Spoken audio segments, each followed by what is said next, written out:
아,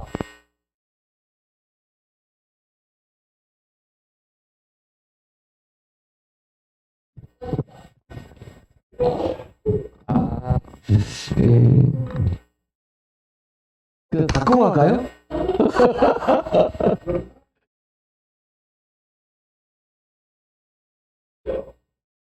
기시까지 나올 수도 있겠네. 또 보고 오셔야 돼요. 또 재밌는 방법이에요. 음, 점점 발전되고 있는 건지 되고 있는 건지 모르겠습니다. 여하튼 자, 423쪽이다 그죠? 제가 크게 펼쳐 놓으시고 이제 아까 그 관리 이쪽은 넘어가고요. 이제 여기는 저 개발은 관리하고 마케팅이 남았어요. 관리인데 관리에는 딱 세 가지만 하시면 됩니다. 한번 넘기셔서 424쪽입니다. 거기 보시면 중간에 보면은 내용에 따른 분류라고 되어 있는데 좀 말이 좀 안 맞아요. 이거는 뭐냐? 관리, 부동산 관리 어떤 영역에 따른 분류 이렇게 보시면 됩니다. 즉 관리를 맡겨요.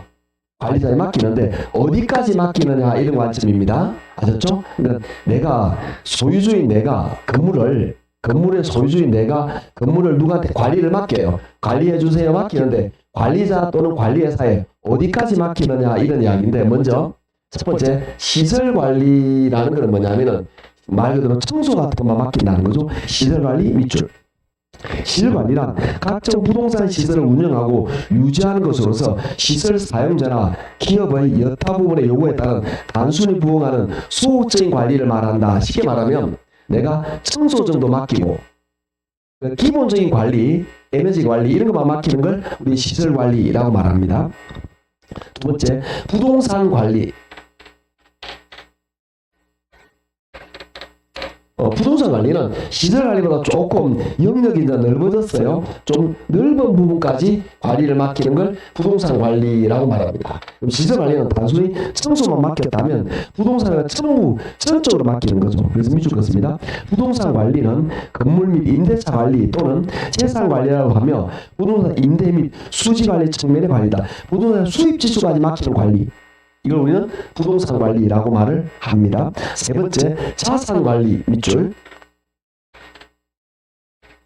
자산 관리는 뭐냐? 오른쪽에 봅니다.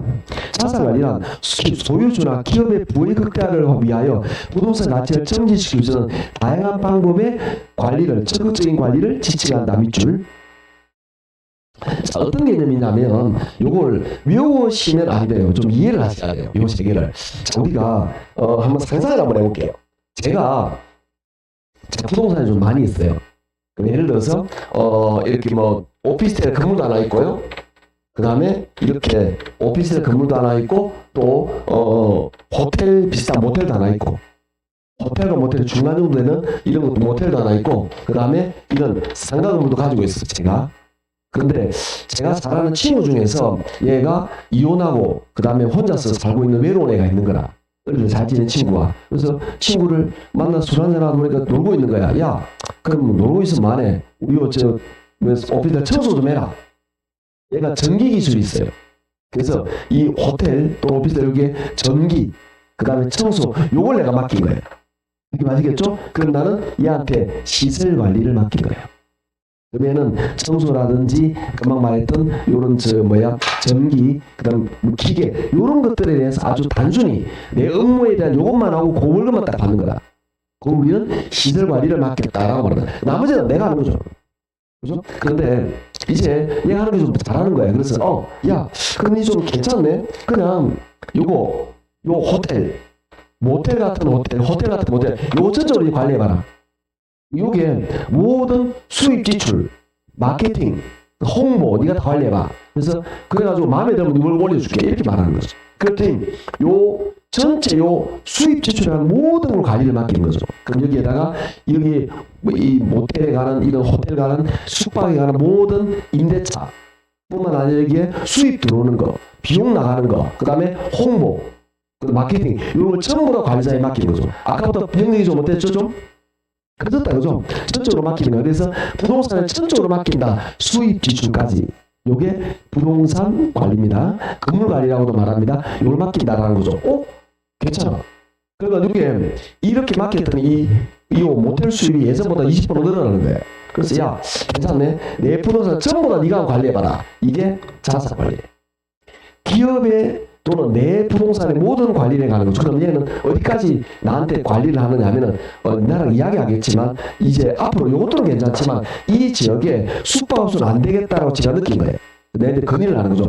이게 앞으로 요 동네가 호텔 모텔이 안 될 것 같다. 이걸 팔고 다른 부동산에 투자하는 게 어떻겠냐 나한테 이야기를 하죠. 괜찮다 해봐라. 그래서 이 부동산 매각, 재투자 요런까지 관리업장이 맡깁니다. 범위가 점점 커지고 있죠. 요걸 우리는 자산관리라고 이야기를 합니다. 구분하시겠죠? 그래서 요런 범위에 관한 즉 관리의 범위, 영역에 관한 영역을 나타내는 게 이 말하는 이 내용의 관리다. 이런 이야기입니다.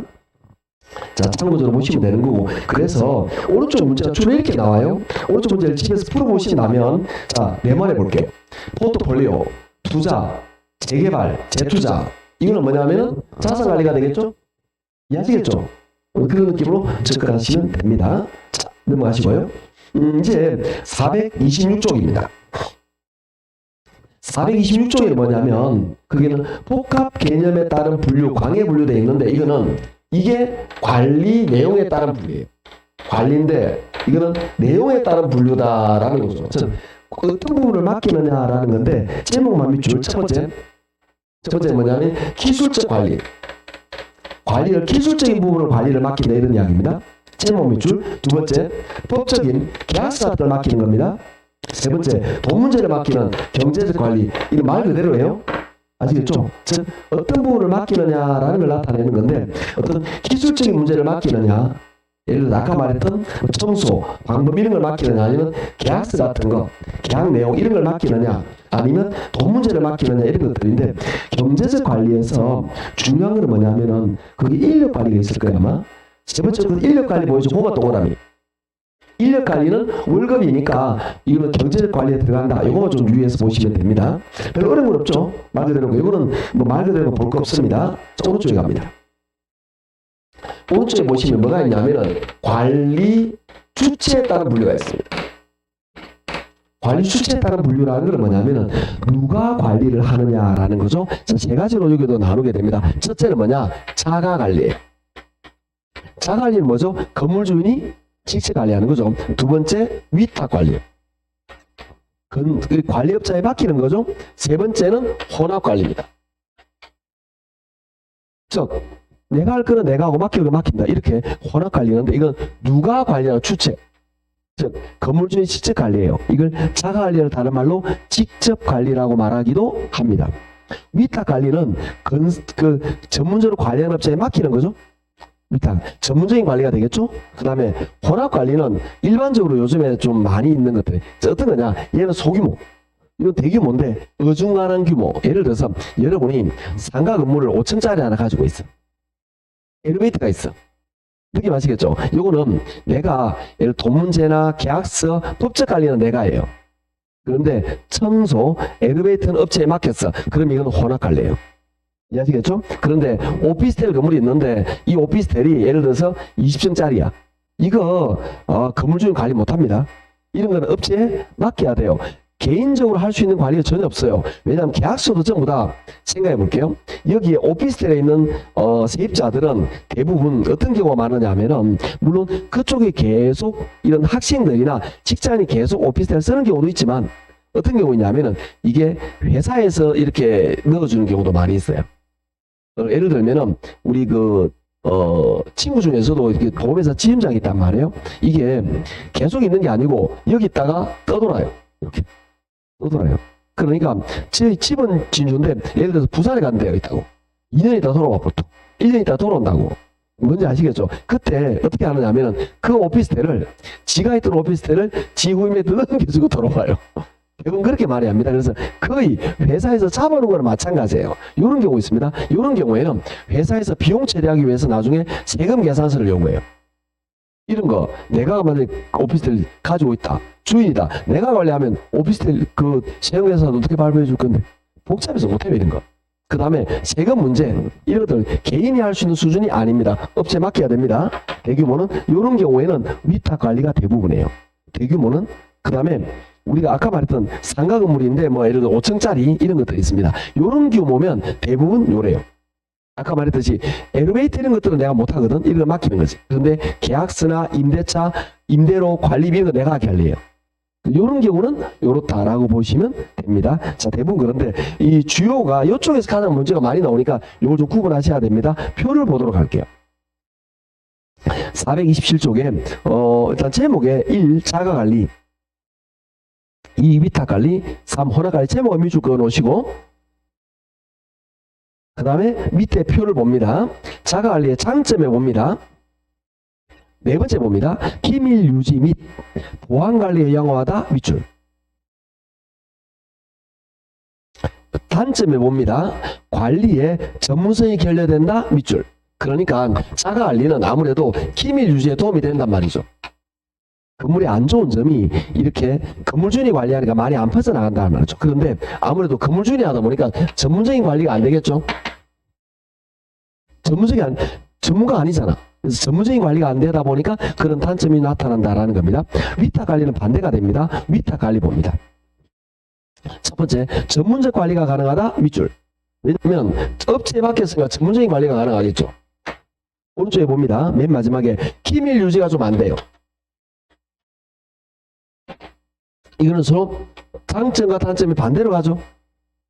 당연하게 장점과 단점이 반대로 갑니다. 혼합관리는 단점에 가장 먼저 있는 오른쪽에 책임 소재가 불명하다. 밑줄. 책임 소재 좀 알기 어렵다. 이게 무슨 말이냐면은 이 혼합관리 내가 하고 그다음 업체에 맡기고 있는데 세입자가 자꾸 나가. 물어보면 그냥 그 위치 때문에 나간대. 아니 이사 때문에 나간대. 그런데 이게 내 관리가 잘못돼서 그런지 업체가 잘못해서 그런지 알기가 어렵다는 겁니다. 누구 때문에 나간지 명확하게 알 수가 없다라는, 그러다 보니까 책임 소재를 알아내기 어렵다라는 게 혼합관리의 단점입니다. 장점은 좋은 게 있죠. 건물주인이 할 건 하고 못하는 거를 맡기면 되는 거잖아요. 그런 게 장점이다라고 보시면 됩니다. 참고적으로 보시면 되는 거죠. 너무 읽어보시면 어려운 게 없으니까 나머지 여러분 알아서 하시고, 자, 신나게 넘어갑니다. 자, 우리는 어디 가냐? 마케팅으로 갈 거예요. 435쪽입니다. 자, 이제 관리가 끝났고 마케팅인데요. 마케팅은 세 가지로 나누게 됩니다.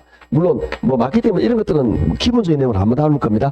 기초에 나올 것만 가장 먼저 시장 점유 마케팅이라는 게 있어요. 시장 점유 마케팅은 누구 입장이냐면 얘는 공급자 입장입니다. 공급자 중심의 마케팅을 우리는 시장 점유 마케팅이라고 합니다. 자, 두 번째 고객 점유 마케팅이라는 게 있습니다.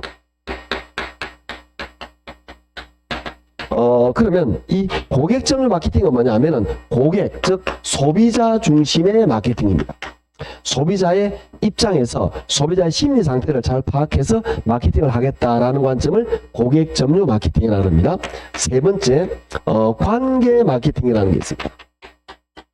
마케팅이 점점 발전되면서 공급자와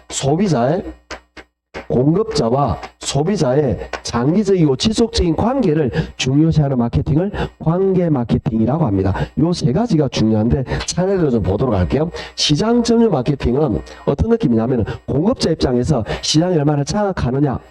예를 들어서 이런 느낌이죠. 중국 시장에서 우리 아모레 화장품이 50%를 점유하고 있다. 이런 관점이죠. 이게 우린 여기서 말하는 시장 점유 마케팅, 공급자 중심의 마케팅 기법이다 라고 보시면 되는데, 이 공급자 중심의 마케팅은 크게 두 가지로 나누어냅니다. STP 전략이라는 게 있고 그 다음에 4P 믹스 전략이라는 게 있습니다. STP는 말 그대로입니다. STP로 나누어 지는 거예요. 그럼 STP, S는 뭐냐? S, 세그멘테이션, 나눈다. 우리는 세분화라고 합니다. 굉장히 많은 수요 계층을 세분화합니다. 나눈 다음에 T, 타켓, 표적을 선정합니다. 우리가 가장 자신 있는 수요자를 골라서 거기에다가 P, 포지셔닝, 이걸 차별화라고 해석합니다. 이 표적에다가 우리 회사를 각인을 시켜버리는 거라. 그렇게 해서 마케팅 효과를 극대화하는 방법, 이걸 STP라고 합니다. 그러면 이 차별화, 포지셔닝, 차별화 전략은 다시 네 가지로 나눠냅니다. 그래서 이거는 프로덕트에서 제품의 차별화, 어떤 제품으로 차별하겠다. 그 다음에 프라이스, 어떤 가격으로 차별하겠다. 고가, 저가 이런 거. 그 다음에 그 세 번째가 유통경로, 플레이스 유통경로입니다. 어떤 유통 방식으로 차별하겠다. 마지막에 프로모션, 판매 촉진이라고 해서 가죠. 어떤 판매 방식으로 차별하겠다. 이렇게 네 가지로 차별하겠다라는 겁니다. 이게 우리 시장 점유 마케팅의 특징입니다. 그럼 쌤, 아니 뭐 복잡하게 나누는 게 있으면 그냥 마케팅 잘하면 되는 거잖아요. 마케팅에 가장 중요한 거는 초점이 있어야 돼요. 이게 어떤 느낌으로 이해하시면 되느냐 하면은, 예를 들어서 제가 이런 거 할 때마다 여러 가지 예를 좀 많이 드는데, 예를 들어서 운동복을 예를 들게요. 운동복 10대부터 그 다음 20대, 30대, 70대 모두 만족시키는 운동복은 없습니다. 남녀노소 누구나 모두나 만족하는 건 없어요. 예를 들어서 요즘 젊은 계층에게 유행하는 그 딱 달라붙는 거 있잖아. 그 느낌은 20대 요가 강사들이 입을 만한 그런 운동복, 그걸 남자들이 어떻게 입고 다니겠어? 그리고 50대 우리가 어떻게 입고 다니겠어? 민망해서리. 근데 20대는 그걸 입고 지하철 타고 다닙니다. 그래도 이뻐 보여. 괜찮아. 근데 우리가 입으면 민망해요. 어렵지 않아요? 그쵸? 남자 운동복이라고 똑같느냐? 아닙니다. 저희 아드님이 계십니다. 우리를 아드님 별명을 꼬름이라고 했습니다. 꼬름했어요. 그런데 이 아드님 하고 저하고 운동복을 가끔 서로 교환은 아닌데 억지로 막 입고 다니고, 제 걸 지가 입기도 하고, 그다음에 지 걸 제가 입기도 합니다. 그런데 내 거는 지가 입더라고. 근데 지 거를 내가 못 입겠어. 왜 못 입는지 알겠죠? 옷을 입긴 입습니다. 벗을 때 뒤집어야 벗어집니다. 왜? 딱 달라붙기 때문에 그냥 못 벗어. 그래서 제가 우리의 운동복을 입고 나가려면 민망해서 못 나가요. 왜? 달라붙어서. 약간은 좀 필요한데, 공간이. 얘들은 안 그래. 즉 뭐냐, 모두를 만족하는 운동복도 없어요. 우리 때는 조금 공간 있고 막 그래. 근데 우리 애가 입으면 딱 달라붙잖아요. 그거 입으면 또 괜찮아요. 내가 입으면 못 입겠는 거야. 그게 맞으겠죠? 나만 그런 건 아닐걸? 자, 그러니까 하다못해 운동복도 모두를 만족하는 운동복은 없습니다. 예를 들어 여자분 화장품 보도록 할까요? 이 색깔이 20대 색깔은 좀 어때요? 빨갛잖아. 립스틱이. 그런데 우리 색깔은 어때요? 피부색하고 비슷하잖아. 안 튀려고 노력하잖아. 그렇겠죠? 대부분 그렇다는 거죠. 그러니까 이게 모두를 만족하는 화장품을 찾기도 어려워요. 이게 다 다르다라는 이야기입니다. 이렇게 마시겠죠? 그러다 보니까 이걸 모두를 만족하는 걸 찾을 수 없기 때문에 이런 방법이 만들어지는 거죠. 즉, 굉장히 많은 인구 경제학적 특성의 소유자 집단이 존재합니다. 나이에 따라서, 성별에 따라서, 소득에 따라서 많은 소유자 집단이 있습니다. 모두를 만족하는 제품은 없습니다. 결론. 싸면서 좋은 거 없어. 당연한 겁니다. 그런 거 없는 거라. 그러니까 모두를 만족하는 건 없다라는 겁니다. 소득 계층에 따라서 원하는 게 달라요. 그 다음에 나이에 따라서, 성별에 따라서, 그 다음에 또 계층에 따라서 원하는 게 달라요. 그러다 보니까 이런 많은 인구 경제학적 소득 계층에 따라서, 지구권에 따라서, 나이에 따라서 세분합니다. 그 중에 이걸 세분한 다음에 이 중에 가장 우리가 자신 있는 집단을 고릅니다. 표준. 거기에다가 우리 역량을 집중해서 요걸 우리 타겟으로 역량을 집중해서 차별합니다. 그러면 여기에서 우리가 강자야. 이해하시겠죠? 그러면 어떤 좋은 점이 있냐? 여기에서 강자가 되면 서서히 저변 확대가 어느 정도 일어납니다. 이게. 그래, 아까 말했듯이 어떤 메이커가 젊은 계층에 유행하잖아요? 그러면 30, 40대까지 퍼져나갑니다. 신기하게도. 그렇게 하는 효과가 효과적이지 모두를 만족하게 되면 안 됩니다. 이해하시겠죠? 그래서 이걸 세분화하고 표준을 선정하고 집중한다. 이런 느낌이죠. 차별할 때 어떻게 차별하느냐? 이걸 예를 들어서 우리가 부동산을 예를 들어 봅시다. 우리 오피스텔 건설하는 회사라고 봅시다. 오피스텔을 지었어요. 그런데 30, 40대가 좋아하는 오피스텔과 5, 60대 또는 8, 90대 좋아하는 오피스텔이 달라요. 만약에 70대 이상의 오피스텔은 병원이 가까워야 되겠고, 또는 이런 쪽에 이 뭔가 이 치료, 병원 이런 쪽에 접근해야 되지 않을까? 그런데 30대는 그런 거하고 별 상관이 젊은 놈들이 죄송합니다. 젊은 사람들이지만 그죠? 그 사람들은 예를 들어서 여러분이 30대라고 봅시다. 주로 신경 쓰는 게 뭐죠? 운동 이런 거 아닐까? 그러면 거기 오피스텔에 운동센터를 크게 해야 되겠죠. 그렇지 않을까? 그런데 70대를 운동시설 크게 한다고 에이 막 이후 필요 없다니까 70대가 그거는 뭐냐 좀 걷기 할 수 있고 그 다음에 좀 뭔가 좀 치료할 수 있는 이런 쪽으로 돼야 되는 건 다 다르다라는 겁니다. 그래서 이걸 예를 들어서 우리가 인구기자가 다른 다음에 이걸 우리가 예를 들어서 우리는 30대를 타겟으로 잡았어요. 그러면 30대를 좋아할 만한 오피스텔을 만들어야 되겠죠. 운동을 좋아한다. 그럼 이게 오피스텔 밑에 운동기구를 많이 넣어주는 거지. 그 다음에 30대가 좋아할 만한 가격으로 분양해야 되겠죠. 가격에 차별화. 그 다음에 유통경로도 30대가 좋아할 만한 접근 방법으로 가야 되겠죠. 30대는 예를 들어서 인터넷이다. 인터넷으로 예를 들어서 판매를 한다든지 그 다음에 30대가 좋아할 만한 판매 촉진 방법 30대가 좋아할 경품을 거는 거야. 30대가 좋아하는 게 예를 들어서 여행상품이다. 여행상품을 경품으로 거는 거지. 요렇게 해서 차별한다. 이건 전부 다 제품의 차별화, 가격의 차별화, 유통경로 차별화, 판매 촉진 차별 이렇게 됩니다. 구분하시겠죠? 자, 시험은 어떻게 나오느냐? 이 내용이 나오기도 하지만 어떤 게 나오기나 이렇게 나온 적도 있습니다. P 비슷하잖아요. 요 섞어서 내는 거예요. 다음 중 4P가 아닌 것은 1, 2, 3, 4, 5 이렇게 나오기도 합니다. 그래서 여기는 영어 약자도 좀 어느 정도 알아놓으셔야 됩니다. 자, 여기까지 먼저 볼 거예요. 435쪽입니다. 시장 점유 마케팅 밑줄. 두 번째 줄에 공급자 차원의 전략이다 밑줄. 가로 1번 STP 전략 밑줄 하시고 동그라미 1번 시장 세분화 전략 밑줄입니다. S입니다. 소유자 집단을 인구 경제학적 특성에 따라 세분하고 그 세분된 시장으로 대상품의 판매 지향점을 분명히 하는 전략이다. 세분한다, 나눈다라는 이야기죠. 2번 표적 시장 전략 밑줄 것이고 이게 T입니다.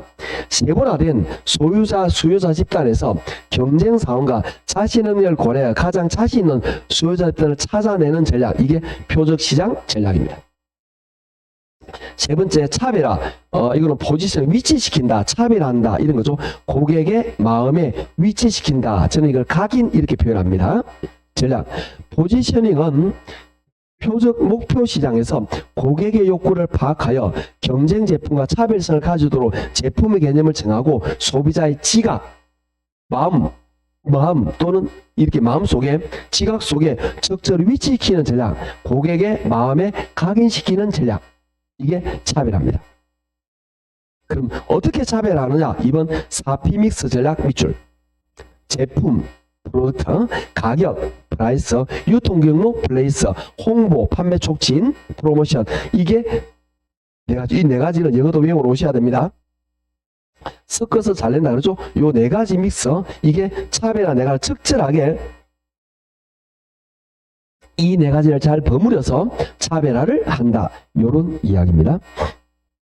자, 요게 시장 점유 마케팅입니다. 시장 점유 마케팅은 STP와 4P 믹스로 이루어져 있다라는 거죠. 그러면 고객 점유 마케팅은 뭐냐라는 거죠.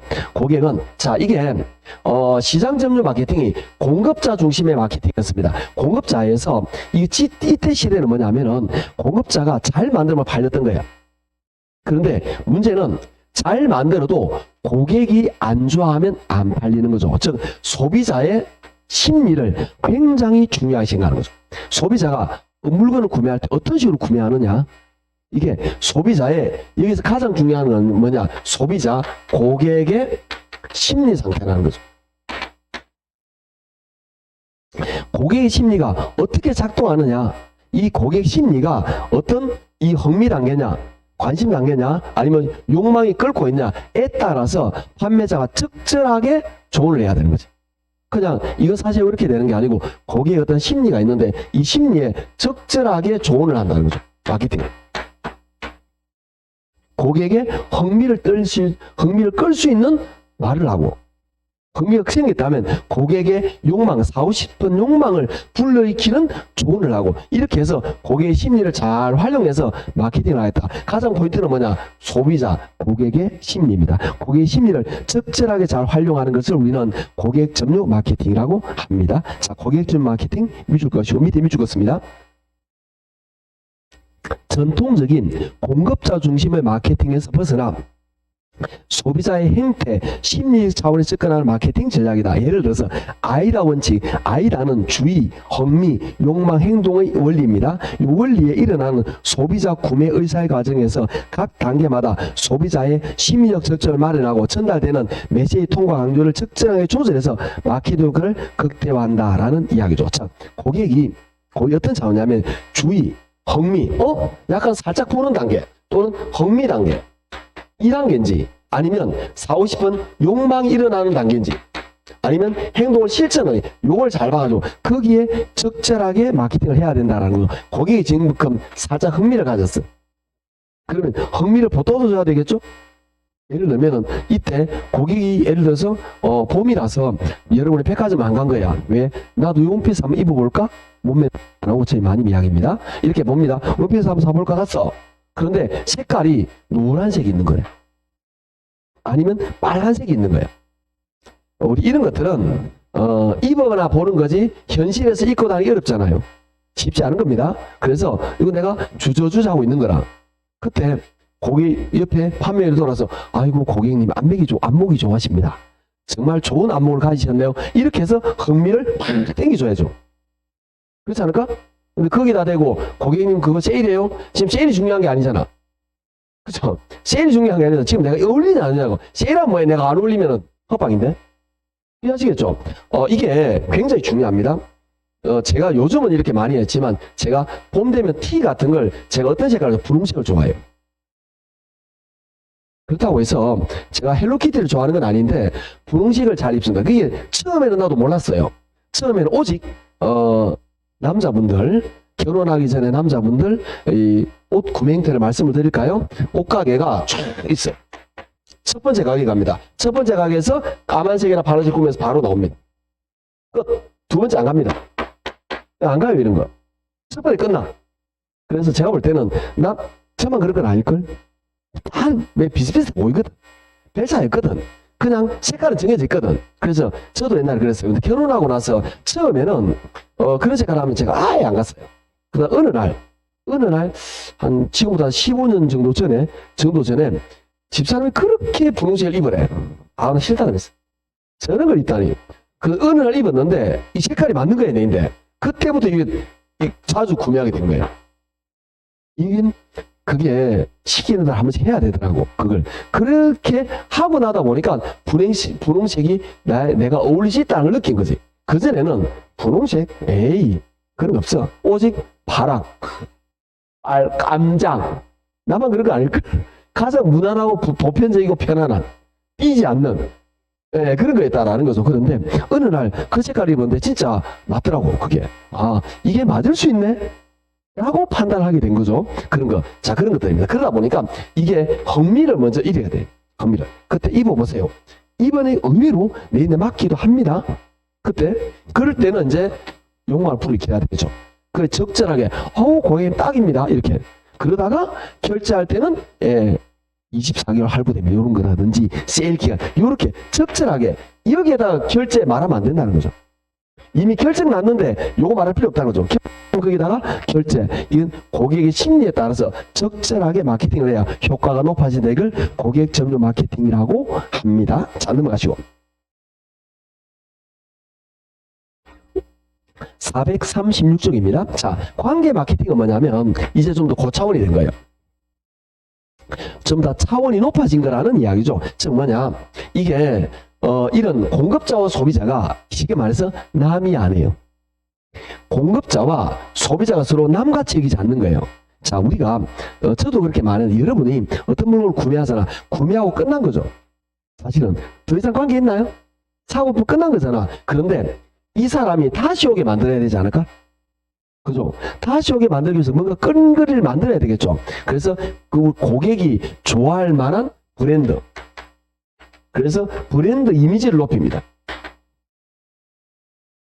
브랜드 이미지를 높이는 거죠. 그리고 고객이 좋아할 만한 이미지를 만들어주는 거지. 뿐만 아니라 홍보도 이렇게 만들어내고요. 뿐만 아니라 고객이 좋아할 만한 포인트 점수를 만들어줘요.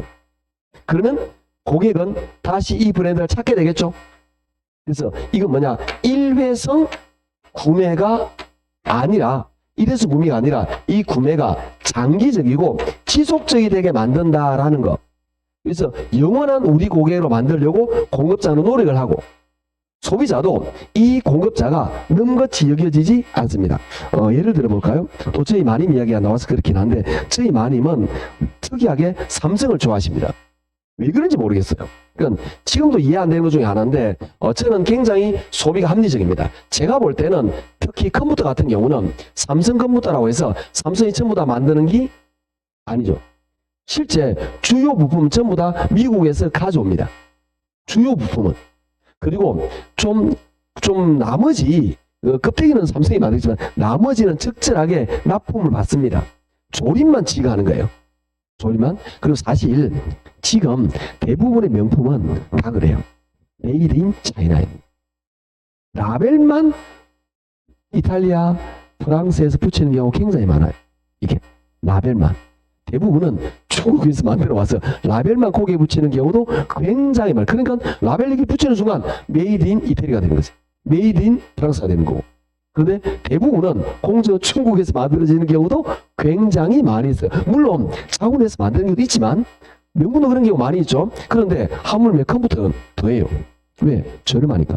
생산성을 배워서. 그러니까 중국에서 중소기업에서 납품받아가지고 삼성이 붙인다라고 생각하지 나는.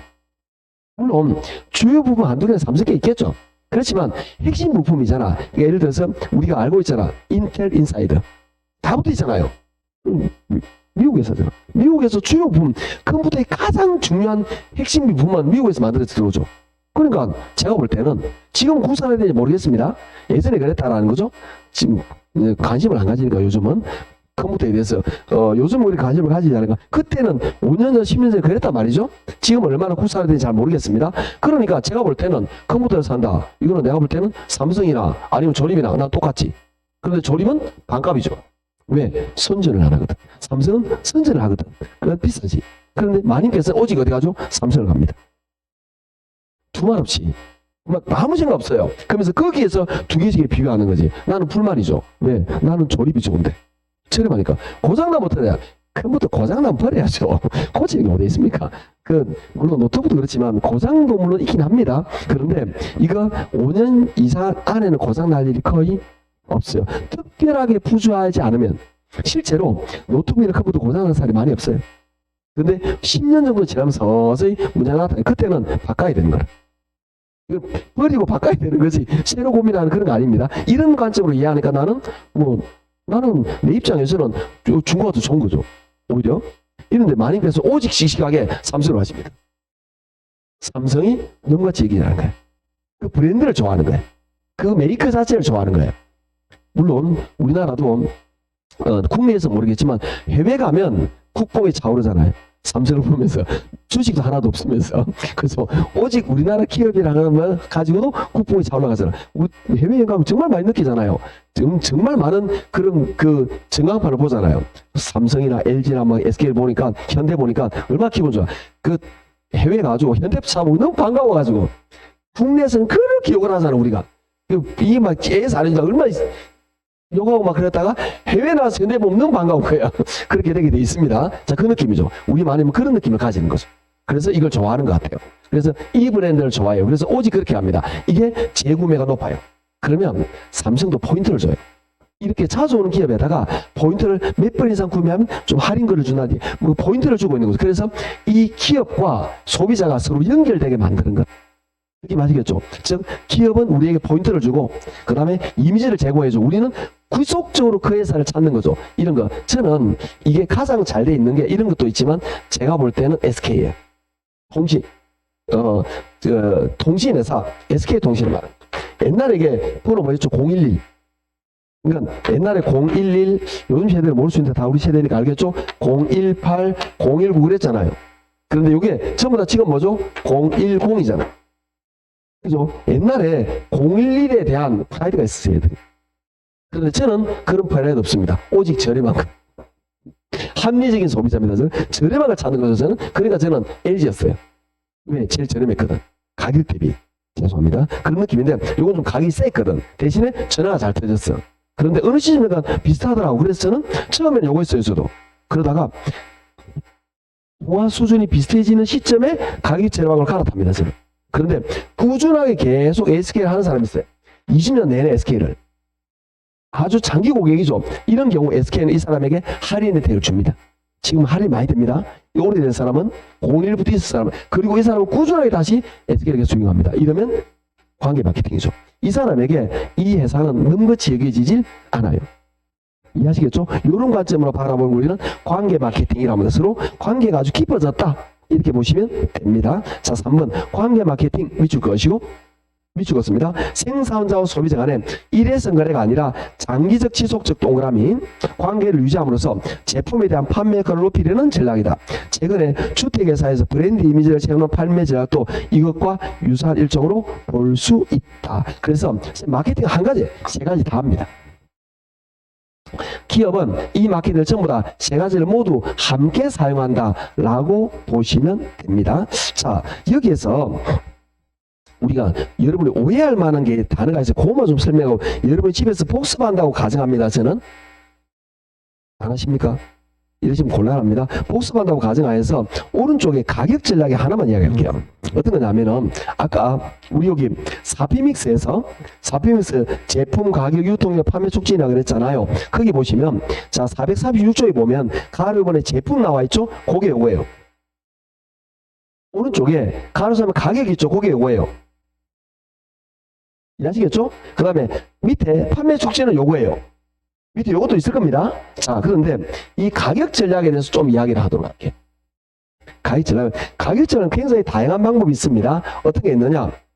이게 시가 전략도 있고, 그 다음에 고가 전략도 있고, 저가 전략도 있고, 신축 가격 전략도 있고, 막 그래요. 굉장히 다양하게 있는데, 하나씩 예를 들어 봅시다. 시가 전략이라는 건 시세대로 파는 거죠.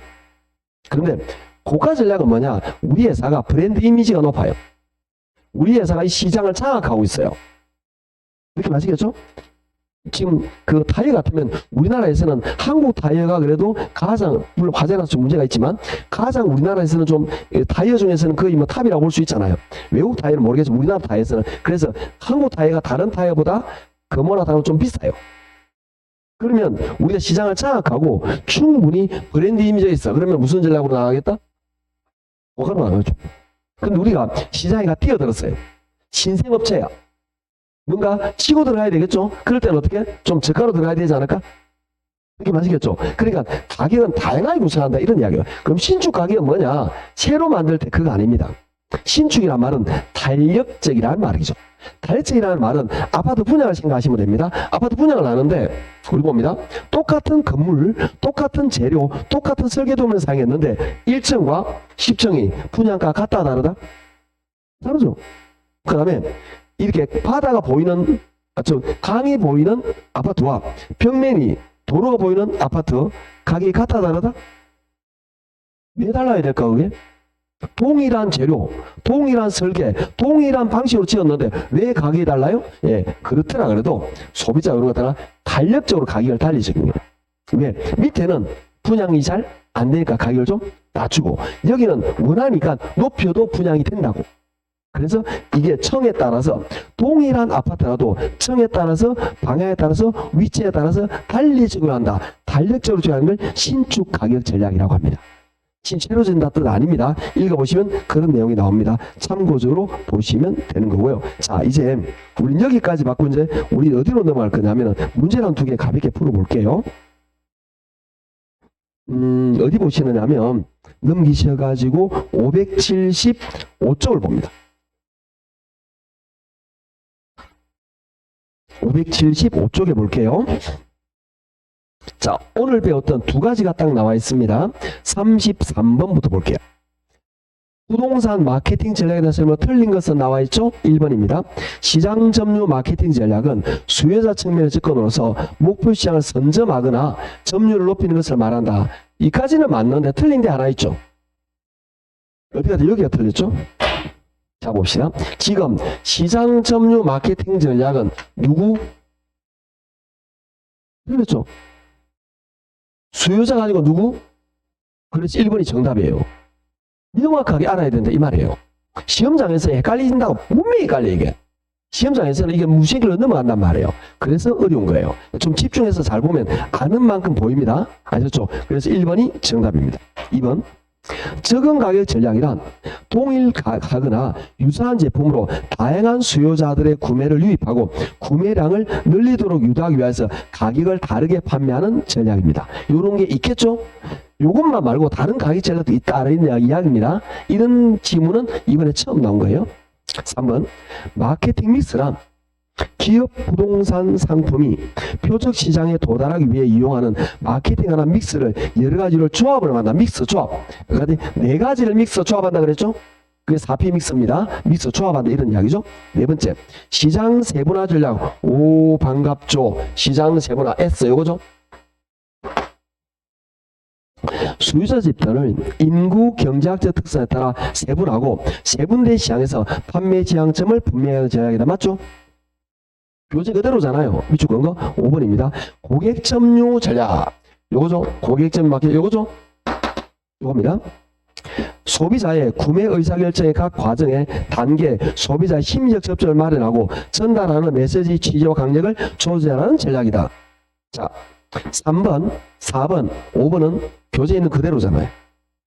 2번은 좀 헷갈릴 수는 있지만 1번이 정답이라는 걸 찾기 어렵지는 않습니다. 그죠?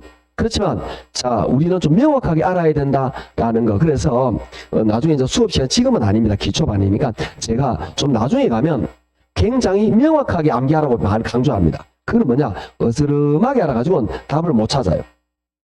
명확하게 딱딱딱 알면 답이 나옵니다. 자 34번도 마찬가지입니다. 34번 다음 설명에 대한 부동산 관리 방식은 되어 있죠. 전문성과 효율성을 제고할 수 있다. 그 다음 밑에 전문업자의 관리 서비스를 받을 수 있다. 대형 건물에 유리하다. 기밀 유지 어렵다. 정답 몇 번이죠? 2번이죠. 이런 것들도 거저먹기죠. 자 이렇게 저랑 같이 지금 우리가 작년 문제를 몇 개 풀었습니다. 거의 제가 내용 많이 줄였는데 불구하고 절반 가까운 문제가 풀렸어요. 그래서 이제 기출 문제는 그렇게 인연을 제가 안 할 거예요. 이제부터는 이 수업에서 제가 말하고 싶은 것은 뭐냐, 너무 깊이 공부하는 거지. 자 우리가 맨 처음에 말하는 걸 다시 돌아가도록 하겠습니다. 요것만 하고 마치도록 할게요. 맨 처음에 우리 공부 방법을 제가 이야기하는 거야. 부동산학 개론은 어떻게 공부하느냐라는 거죠. 난이도가 어려운 게 있고 중간도 있고 하도 있어요. 난이도 상은 사실은 제가 설명을 10번 해줘도 시험장에서 풀 가능성이 어렵습니다. 내용 자체가 어려워요. 그래서 우리는 요걸 하셔야 됩니다. 요거 중에서 제가 일부만 다뤘어요. 기출문제. 작년 중에서. 그래서 요게 전체 70% 이상이 된단 말이에요. 요걸 가지고 성분을 봅니다. 요게 전체 70에서 80%입니다. 요거에서 성분을 볼 거예요. 우리가. 요거는 어떻게 수업했습니까? 자, 제가 지금까지 공부한 게 수업한 게 요겁니다. 요걸 한 거예요. 요런 걸 다뤘는데 그 전체 난이도 요 정도 수준의 문제를 다룬다. 그러니까 100개 중에서 7, 80% 이렇게 나왔다면 요거 위주로 다뤘어요. 그런데 뭐 어느 정도는 안 하더라도 내용을 뺐기 때문에 그런 거있지만 기출에 어느 정도 해결이 되고 있단 말이에요. 이해하시겠죠? 우리 초점은 요겁니다. 쌤 요건 안 할 겁니다. 할 거예요. 할 건데 제가 설명해도 시험장에서 못 푼다고 보는 거지. 여러분 무시해서 그런 게 아니에요. 여러분은 이 개론만 공부합니까? 과목이 이런 두꺼운 교재가 몇 개 더 있죠? 5개 더 있잖아. 이거 한 번 넣는다고 아냐고. 10번 읽는다고 아냐고 이게. 안 된다는 거죠. 수업 시간에 저는 요걸 저랑 같이 10번 가까이 이야기해요. 10번 가까이 이야기하면 어느 정도 하겠지라고 보는 거죠. 그럼 요거는 5번 이야기해도 시험장에서 못 풀어요. 왜? 공부할 게 너무 많기 때문에. 기억이 안 나. 이게 또 내용 자체가 어렵기 때문에 접근하기 어려워. 그리고 시험에 또 잘 안 나와. 그래서 우리가 지금 말하는 것들은 지금 제가 쭉 수업하면서 다뤘던 그런 우리가 가만히 보면 지금까지 감정평가를 안 했는데도 뭐 제가 볼 때는 작년 문제 절반 가까이 풀었어요. 제 느낌은. 정확하게는 잘 모르겠습니다. 안 세봤으니까. 근데 오늘만 해도 네 문제잖아. 그죠? 점수 됐는지 안 하는지 오늘만 해도 네 문제잖아. 기출문제가. 그러니까 이렇게 간단하게 나오는 게 있다라는 겁니다. 그래서 성분을 그렇게 보셔야 됩니다. 즉, 근데 여러분이 앞으로 공부한 걸 한번 잡을 때 어떻게 해야 되느냐? 나 이해했다. 그렇게 안 해요. 명확하게 알지 못하면 여러분은 시험장에서 이걸 찾아내지 못해요. 그만큼도 요 문제 시험장에서 명확하게 모르면 못 찾습니다. 이렇게 1번 같은데 확신이 없는 거예요. 내 답이 확신이 없어. 그건 굉장히 위험합니다. 그래서 저는 뭘 원하느냐? 나중에 이제 문제풀이 만나면 그런 말을 많이 합니다. 지문 5개를 다 알면 좋겠지만 3개만 알면 답을 찾습니다. 지문 3개만 명확하게 옳고 그름을 판단하면 답을 찾는데 여러분이 어스름하게 하니까 답을 못 찾는 거지. 그러니까 죽도 밥도 안 되는 거예요. 그래서 앞으로 여러 방법은 명확하게 암기가 되기 위해서는 어떻게 하나 자주 봐야 돼요. 자주 보고 문제 보고 자주 보고 문제 보고 이렇게 해서 여러분이 암기를 하셔야 됩니다. 이게 명확하게 암기가 안 되면 좀 어렵습니다. 그래서 아마 조만간 기출문제집 원장님 이야기할 수 있을 건데 아직 뭐 다른 학우들은 기출문제를 같이 들어가는 구입하라고 말하는 경우 많이 있습니다. 조만간 원장님하고 이야기해서 기출문제집을 넣을 테니까 기출문제를 같이 해야 돼요. 그래서 이번 순환은 다음 주면 끝났잖아요. 오늘하고 감정평가 남았다. 그죠? 그 감정평가를 아주 빠르게 다음 주 만에 핵심적인 내용만 정리해서 마무리할 거예요. 그리고 그 다음 주나 아니면 그 다음 주부터 처음부터 다시 나가겠죠. 이제 우리는 어느 정도 방향성을 잡았잖아. 다음 주 또는 다다음 주부터 할 때는 그러니까 뭐 4월 달부터 할지 3월 말부터 할지 새로 책 처음부터 다시 하겠죠. 그때부터는 기출문제를 같이 하셔야 되는 거지. 기출문제 끼고 자 수업 들었다 이해했다 이해됐으면 교재를 자주 보는 거다. 교재 자주 보면서 암기를 안 하는 거죠. 그리고 문제를 풀어요. 문제를 풀면 어느 정도 암기됐겠죠. 모르겠으면 다시 퀴즈문제 돌아오고 퀴즈 문제 풀다가 그 다음 교재 들어오고 이게 왔다 갔다 하면서 공부를 하셔야 돼요. 그렇게 해서 이걸 내 걸로 암기시키는 게 가장 중요합니다. 그렇게 된다면 여러분은 당장 한두 달만 공부하면 이미 60점이 나와요. 그러면 개론은 찍겠잖아요. 이제 이미 60이 나오면 이미 60 모의고사 봐도 60이 나왔어. 공부 괴로울 수업만 들어오면 되잖아. 왜? 수업 시간에 내가 외워주니까. 수업 시간에 따라하세요. 막 그러면서 암기시켜주잖아. 그러면서 내가 암기를 수업 문제 풀었던 게 의미했던 게 수업 들어서 다시 확실해지잖아요. 그렇게 해서 암기해 나가면 점수가 유지가 되는 거라. 됐다고 놀면 한 달 만에 또 원시 됩니다. 왜? 빨리 까먹어요. 괴로는. 그렇게 하시는 게 효과적인 방법이라는 걸 제가 첫날부터 이야기했던 거예요. 첫날부터 그래서 제가 양을 줄입니다 하고 그래서 실제 수업할 때 굉장히 이거 반도 안 했어요. 그렇게 하시면 되는 거예요. 너무 많은 양을 할 게 아니고. 그런데 여러분은 느낄 게 뭐냐, 내가 핵심적인 내용은 발음도 안 했지만 이걸 보다 보면 다른 것도 같이 봐져요. 이렇게 하면서 염자 넣게 나가면 됩니다. 아셨죠? 그렇게 방향을 그렇게 공부함을 잡아나가는 게 조금에서 효과적으로 하는 방법이에요. 그러면 물론 쌤 안 넓힙니다. 넓힐 거예요. 나중에 7월, 8월, 9월 되면 양을 좀 넓힌다고. 그런데 중요한 거는 지금 3월달, 2월달에 다 했어. 그러니까 2월, 3월달 공부한 걸 조금 더 자세하게, 조금 더 문제 위주로, 조금 더 나눠본 걸 이렇게 넓혀가는 게 5, 6, 7, 8 수업인 거다. 근데 그거는 사실은 논해도 된다는 거죠. 지금 했던 거, 이 2달, 2월, 3월 했던 요것만 철저하게 아시면 점수가 70m로 내려갈 수가 없어요. 근데 높아지면서 문제에서 기출문제 나오니까 좀 자세하게도 나오고, 좀 난이도도 나오고, 좀 다른 걸 이렇게 넘어가는 거예요. 정말 이해하시겠죠? 이 말은 제가 언제 했느냐? 맨 첫날부터 했던 거예요. 그렇게 수업하겠다라고 이야기했던 거고, 그렇게 해오고 있는 거예요. 아셨죠? 그래서 오늘은 좀 애매하니까 여기까지 하고 다음 주는 감정평가를 넘어가도록 하겠습니다. 아시겠죠? 오늘 여기까지 하고 다음 주에 뵙겠습니다. 고생했습니다.